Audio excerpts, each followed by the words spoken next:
Sederet nama selebritas dan tokoh-tokoh di tanah air sudah memenuhi panggilan Presiden terpilih Prabowo Subianto untuk membantunya dalam kabinet mendatang. Pertanyaannya akan jadi seperti apa nih kabinet dengan komposisi yang gemoy seperti ini? Kita diskusi. Senin dan Selasa kemarin mungkin banyak tokoh yang deg-degan menunggu panggilan. Ibaratnya tuh handphone harus standby 24 jam nunggu panggilan. Siapa tahu dipanggil juga ke Hambalang ataupun Kertanegara. Karena hampir pasti nih yang dipanggil ke kediaman Presiden terpilih Prabowo Subianto akan dijadikan sebagai pembantu Presiden. Baik sebagai menteri, wakil menteri ataupun kepala badan. Nah, kemunculan Raffi Ahmad sukses mengejutkan publik dengan kedatangannya di Kertanegara Selasa petang. Selebritas dan pengusaha itu mengaku diminta untuk membantu dalam kabinet mendatang. Saya juga dipanggil oleh Bapak Presiden terpilih, Bapak Prabowo Subianto, untuk diminta sama-sama membantu beliau. Pastinya kalau saya dalam bidang yang memang saya kuasai, kira-kira di generasi muda, badan kreatif, dan juga pekerja seni kurang lebih itu. Ada juga musisi yang sudah nggak asing di dunia politik, politikus Partai Solidaritas Indonesia Giring Ganesa, diminta membantu dalam bidang kebudayaan dan telah menandatangani fakta integritas sebagai calon anggota kabinet. Sebenarnya seputar apa yang kemarin juga dibicarakan sama Bang Fadlizon ya, gitu. Bahwa kita punya tugas besar untuk membangun bangsa dan negara dan juga tugas besar untuk reinventing the Indonesian culture and Wamendikbud identity. ya, Mas? What? Wamendikbud. Tapi akan kerja bareng Akan kerja bareng Pak Fadlizon. Akan sama Pak Pak Fadlizon. Prabowo aja. Yang juga menyusul masuk dalam kabinet Prabowo Gibran, sosok musisi Yovie Widianto. Musisi papan atas tanah air itu mengaku dikasih tugas untuk memberikan masukan di bidang industri kreatif. Yang juga gak kalah membuat kejutan adalah kehadiran mantan atlet bulu tangkis yang pernah mengharumkan nama Indonesia, Taufik Hidayat. Ia secara khusus diminta ikut meningkatkan prestasi olahraga di tanah air. Pilih menteri jelas merupakan hak prerogatif presiden. Tapi kira-kira apa ya yang membuat presiden terpilih memilih sosok-sosok pesohor ini untuk gabung dalam kabinetnya? Wacana yang mau dikembangkan oleh Prabowo Subianto, termasuk juga oleh para pemengaruh begitu ya, influencer. Prabowo Subianto berusaha untuk mencitrakan bahwa kabinet ke depan adalah zakon kabinet atau kabinet yang diisi oleh tokoh-tokoh profesional. Tapi saya kira kalau kita lihat tokoh-tokoh yang hadir di Kertanegara, saya kira masih cukup jauh untuk menyebut bahwa kabinet ke depan adalah zakon kabinet. Ya, sebelumnya disebut-sebut kalau pemerintahan Prabowo Gibran akan membentuk zakon kabinet. Apa sih itu? Zakon kabinet adalah jenis pemerintahan yang anggotanya dipilih berdasarkan keahlian dan kompetensi mereka di bidang tertentu dan bukan karena afiliasi politik mereka. Positifnya, nggak ada kepentingan soal bagi-bagi kue ataupun jatah partai politik. Jadi kementerian akan diduduki oleh profesional di bidangnya masing-masing. Tapi pertanyaannya, apakah yang dilakukan saat ini sudah mengarah ke sana? Nah, kalau di Indonesia kan terbalik.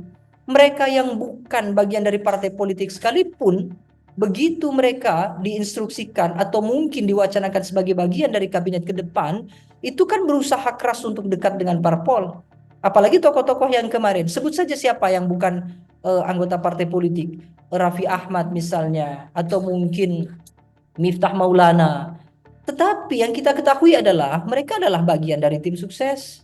Artinya memang identitas organisasinya bukan bagian dari parpol, tapi aktivitas-aktivitas mereka di Pilpres 2024 jelas sebagai simpatisan dari aktivitas politik. Jadi kalau mereka dikatakan dari kalangan profesional, saya kira tidak.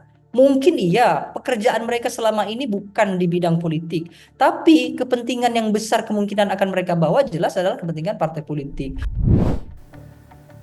Yang pasti sejauh ini Presiden terpilih Prabowo Subianto telah memanggil 49 tokoh untuk calon menteri dan 58 tokoh untuk calon wakil menteri hingga kepala badan. Kalau di total artinya ada lebih dari 100 anggota kabinet. Kuantitas jelas gak menentukan kualitas, lalu akankah kabinet gemoy ini menjadi efektif? Saya pikir postur kabinet terlalu gemuk ya, dan tentu saja ini jauh dari konsep sistem pemerintahan presidensial yang menargetkan fokus kinerja kepada kabinet efektif dan efisien.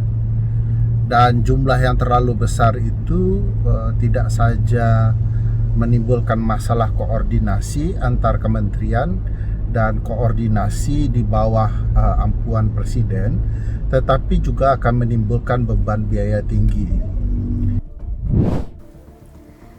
Sejak Rabu pagi, kediaman Presiden terpilih Prabowo di Hambalang juga kembali disibukkan dengan kedatangan puluhan tokoh. Mereka adalah para calon menteri yang akan mengikuti pembekalan sebelum dilantik sebagai pembantu Presiden pekan depan. Pembekalan ini sudah dimulai sejak pukul 8 pagi. Mulai dari arahan khusus langsung oleh Presiden terpilih hingga berbagai materi mulai dari pengenalan kepemimpinan, geopolitik, membangun negara sukses sampai training media. Pembekalan juga dihadiri oleh Wakil Presiden terpilih Gibran Rakabuming Raka. Kira-kira apa alasannya pembekalan dilakukan sebelum para calon menteri ini dilantik? Apakah memang sudah fix nih yang ikut pembekalan pasti dilantik? Mungkin presiden terpilih memerlukan waktu untuk seleksi, untuk melakukan briefing, screening dan segala macamnya begitu. Tapi apa yang ditunjukkan oleh presiden terpilih kan jelas sebagai soft launching saja dan mewacanakan bahwa inilah tokoh-tokoh yang nanti akan membantu Presiden Prabowo dalam kabinetnya ke depan begitu. Tapi bukan berarti apa yang kita saksikan hari ini itu sudah cukup final dan sudah mengikat ya. Kenapa? Karena lobby-lobby politik saya kira masih akan tetap berlangsung sampai Presiden Prabowo dilantik. Bahkan bukan tidak mungkin dalam 1 bulan, 3 bulan pemerintahan akan terjadi pergantian anggota kabinet. Itu sesuatu yang lumrah dan sering terjadi. Lantas apa komentar Presiden Jokowi soal calon menteri pilihan Prabowo Subianto? Hak prerogatif. Siapapun yang dipilih, kita semuanya menghargai. Mengenai kurang lebih berapa 15 atau 16 menteri di kabinet sekarang yang sudah dipilih oleh Bapak Prabowo Subianto, juga saya kira melalui pertimbangan matang, melalui pengalaman beliau bergaul, berinteraksi dengan para menteri selama 5 tahun. Jadi akan kemana nih arah kabinet pemerintahan mendatang? Zakon kabinet seperti yang sudah dicetuskan sebelumnya atau kabinet gemoy seperti yang sepertinya akan tercipta? Menurut Anda, mana yang lebih baik? Lanjut diskusi di kolom komentar.